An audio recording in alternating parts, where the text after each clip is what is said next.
जय गुरु जी। ओम नमः शिवाय। शिवजी सदा सहाय। ओम नमः शिवाय। गुरुजी सदा सहाय। गुरुजी वह दिव्य प्रकाश हैं जो मानवता को आशीर्वाद देने और ज्ञान देने के लिए धरती पर आए थे। गुरुजी का जन्म निर्मल सिंह महाराज के रूप में 7 जुलाई 1954 को पंजाब के संगरूर जिले के मलेरकोटला के डुगरी गांव में हुआ था। गुरुजी का जन्म एक साधारण परिवार में हुआ था। इस परिवार को पीढ़ियों से संतों और फकीरों के जन्म का आशीर्वाद प्राप्त था, लेकिन गुरुजी की मां के अनुसार उन्हें यह नहीं पता था कि उनके यहाँ इतने उच्च स्तर का महापुरुष जन्म लेगा। दाई के अनुसार जिस दिन गुरुजी का जन्म हुआ उस दिन उस कमरे में एक सांप और एक अजीब तरह की रोशनी देखी गई थी। जब पंडित जी ने जन्म कुंडली बनाई थी गुरुजी की, तो उसने माता जी को स्पष्ट रूप से बताया कि यह बच्चा सिर्फ उनका नहीं बल्कि पूरी दुनिया का है। छोटे बच्चे के रूप में भी उनके मूत्र में से सुगंध आती थी और उन्होंने कभी अपने कपड़े गंदे नहीं किए। एक छोटे लड़के के रूप में वे अक्सर खेतों में समाधि में बैठे हुए पाए जाते थे। तपती धूप या तेज बारिश से उन्हें बिल्कुल कोई परेशान नहीं कर सकता था। उनके सहपाठी अक्सर उनका मजाक उड़ाते थे क्योंकि उन्हें उनकी जैसे कोई काम पसंद नहीं आते थे। इस समय तक उनके माता पिता को एहसास हो गया था कि उनका बेटा कोई साधारण व्यक्ति नहीं था। गुरुजी ने डुकरी प्राइमरी स्कूल और सरकारी हाई स्कूल में शिक्षा प्राप्त की। उन्होंने मलेरकोट के सरकारी कॉलेज से कॉलेज की पढ़ाई की। गुरुजी अंग्रेजी और अर्थशास्त्र में डबल MA थे। वे धारा प्रवाह अंग्रेजी बोलते थे, मतलब फ्लुएंसी से इंग्लिश बोलते थे और उनकी लिखावट भी बहुत सुंदर थी। फिर भी हम सभी को छुपाने के लिए वे अक्सर हमसे कुछ शब्दों की वर्तनी पूछ लेते थे। गुरुजी ने केवल अपने पिता की इच्छा पूरी करने के लिए पढ़ाई जारी रखी, जो किसी भी सामान्य पिता की तरह ही चाहते थे कि उनका बेटा MA की डिग्री हासिल करे। गुरुजी ने आखिरकार डबल MA किया। गुरुजी अपने पिता के साथ खेतों की जुताई में भी उनकी मदद करते थे और जो उनकी फसल की पैदावार होती थी वह अन्य लोगों की तुलना में कई गुना अधिक होती थी। गुरुजी के आध्यात्मिकता के प्रति झुकाव की सबसे पहली ज्ञात घटनाओं में से एक डुगरी में संत सेवा दास जी के डेरे में समय बिताना था। संत जी उच्च कोटि के संत थे जिन्होंने सांसारिक जीवन त्याग दिया था और उनके बहुत से अनुयायी थे। गुरुजी अक्सर डेरे में जाकर बैठते थे, जो उनके परिवार को नापसंद था क्योंकि वे चाहते थे कि गुरुजी साधुओं के बीच में बैठने की बजाय अध्ययन में अपना समय बिताएं। कभी कभी उन्हें कमरे में बंद कर दिया जाता था, लेकिन जल्द ही वे पाते थे कि उनका कमरा खुला हुआ है और गुरुजी डेरे में साधुओं के साथ बैठे हुए ही मिलते थे। गुरुजी के सहपाठियों को उनकी प्रसिद्ध उपलब्धि याद है कि जिसमें वे खाली स्याही की डब्बियों को केवल अपनी उंगली से छूकर भर देते थे। एक बार परीक्षा के दौरान एक सहपाठी ने गुरुजी से अपनी कलम के लिए स्याही मांगी और गुरुजी ने उसे अपनी उंगली से छूकर भर दिया।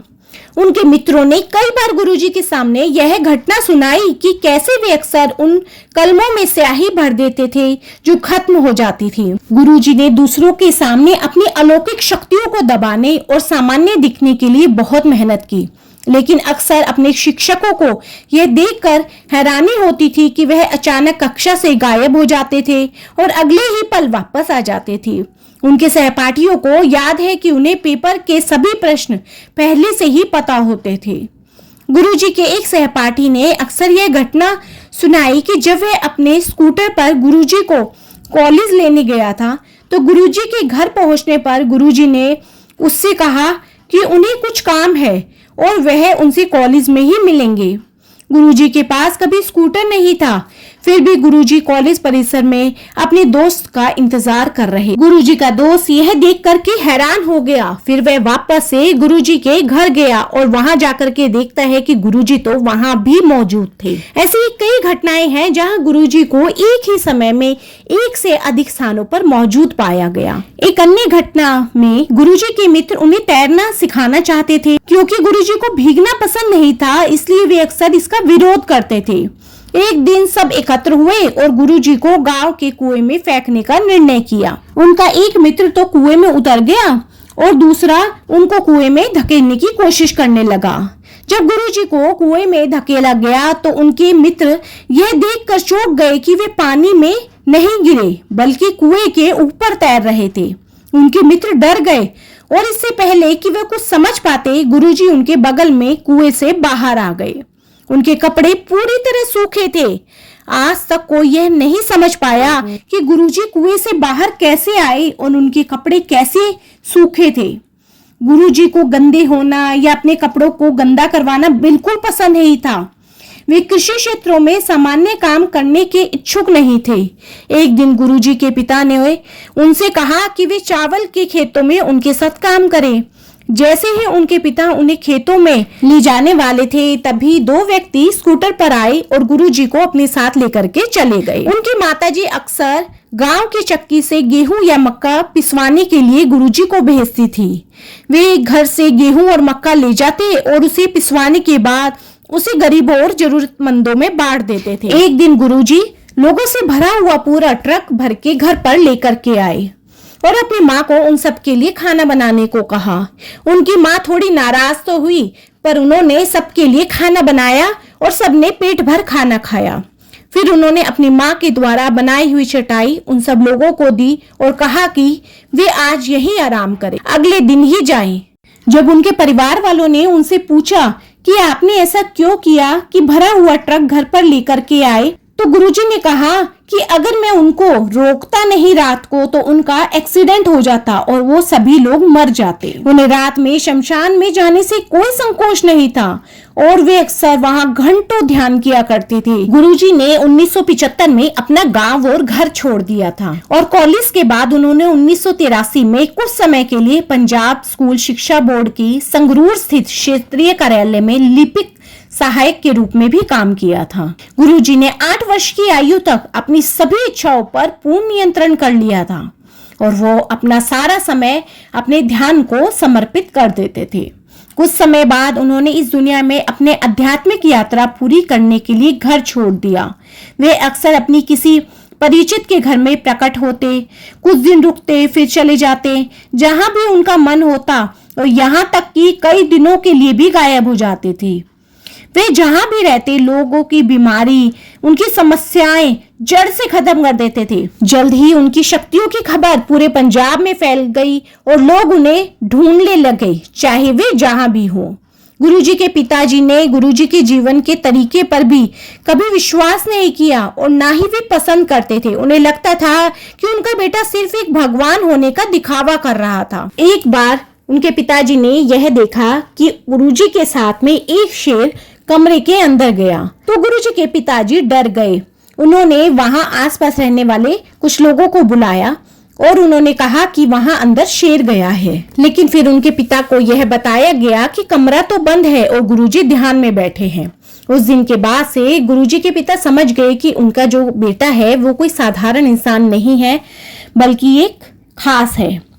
गुरुजी भगवान शिव के अवतार थे और उन्होंने अपने कई भक्तों को दिव्य रूप में दर्शन भी दिए। गुरुजी अपने शरीर से दिव्य सुगंध छोड़ते हैं जो स्वर्ग के गुलाबों की खुशबू के समान है। आज भी जब वे अपने भौतिक रूप में नहीं रहे हैं, तब भी उनकी सुगंध आत्मा में उनकी उपस्थिति के प्रमाण के रूप में महसूस की जाती है। गुरुजी ने इस धरती पर अपनी छोटी सी यात्रा में लाखों लोगों के जीवन को छुआ है, उन लोगों के भी जो उनसे कभी नहीं मिले हैं। वे किसी भक्त को देखकर उसके व्यक्तित्व को समझ लेते थे और उसके जीवन के बारे में सब कुछ जान लेते थे, भूत, वर्तमान और भविष्य। फिर वे उस व्यक्ति को वही आशीर्वाद देते थे जो उस व्यक्ति के लिए उचित होता था। गुरुजी ने हजारों तरह की बीमारियों को जड़ से सही किया। उन्होंने लोगों को कठिनाइयों से बाहर निकलने में मदद की।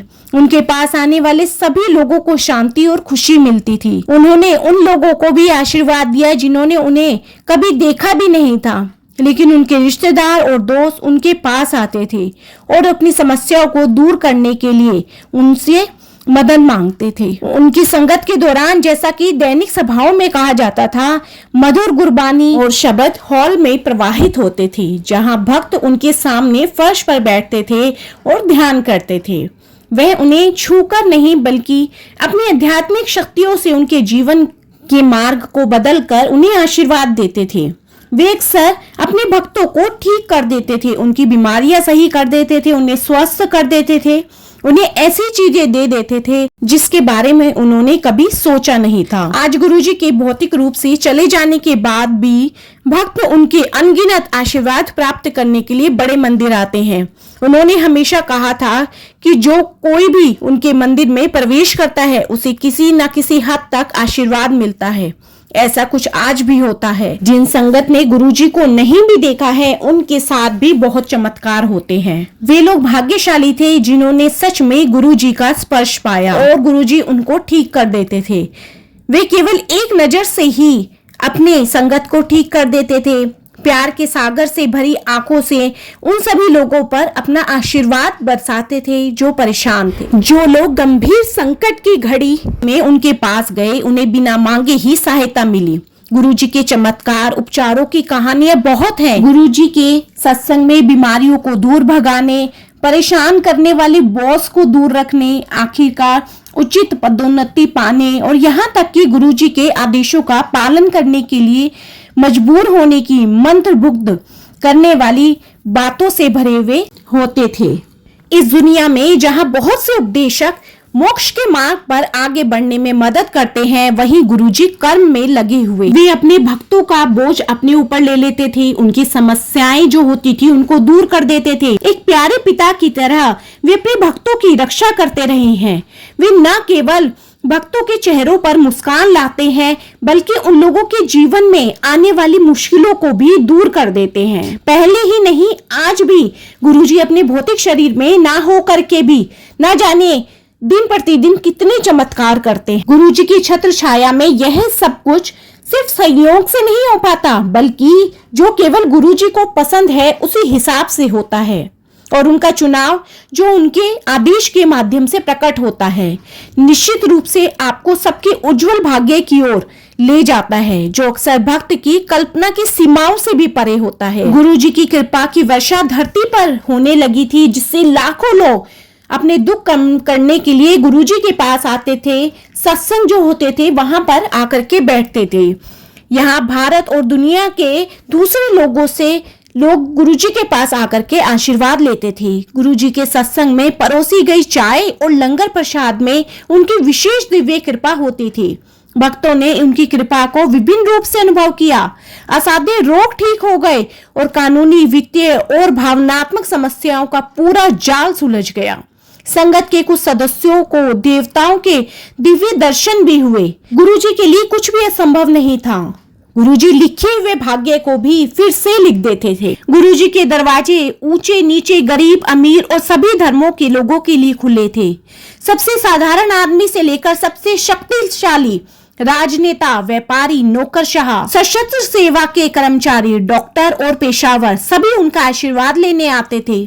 सभी को उनकी समान रूप से आवश्यकता थी और गुरुजी ने सभी को समान रूप से आशीर्वाद भी दिया।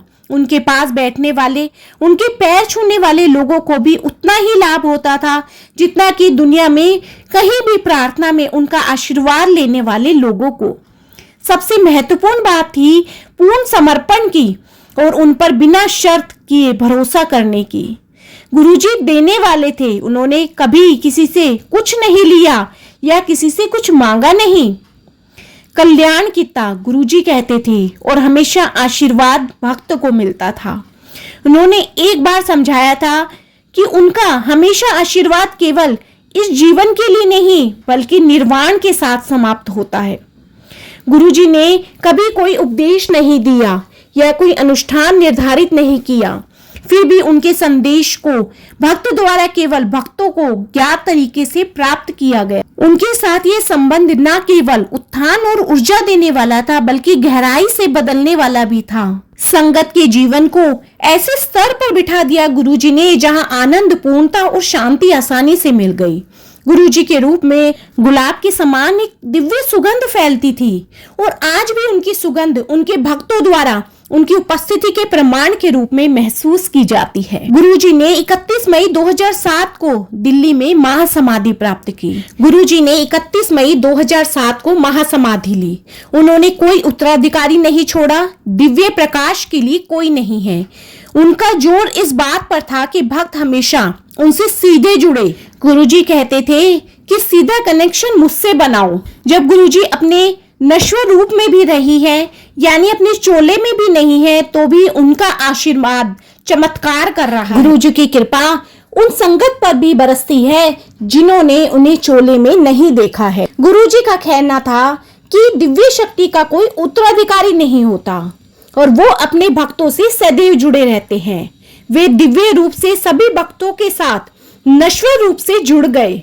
ऐसा माना जाता है कि धरती पर उनका जन्म मानव जाति को आशीर्वाद देने और जागरूक करने के लिए हुआ था। गुरुजी का आश्रम छतरपुर में है, जहां हजारों लाखों भक्त पहुंचते हैं और गुरुजी के आश्रम में अपनी हाजिरी लगाते हैं। चाहे कोई अमीर हो या गरीब, हर कोई गुरुजी के दर्शन के लिए पूरी श्रद्धा से वहां पहुंचते हैं और गुरुजी की ब्लेसिंग्स पाते हैं। गुरुजी के ना होते हुए भी गुरुजी हर वक्त अपनी संगत के साथ अलग अलग रूपों में और अपनी संगत की हर तरह से ही गुरुजी मदद करते हैं, उन्हें सही राह दिखाते हैं। जय गुरुजी, शुक्राना गुरुजी, धन धन गुरुजी, वाह वाह गुरुजी।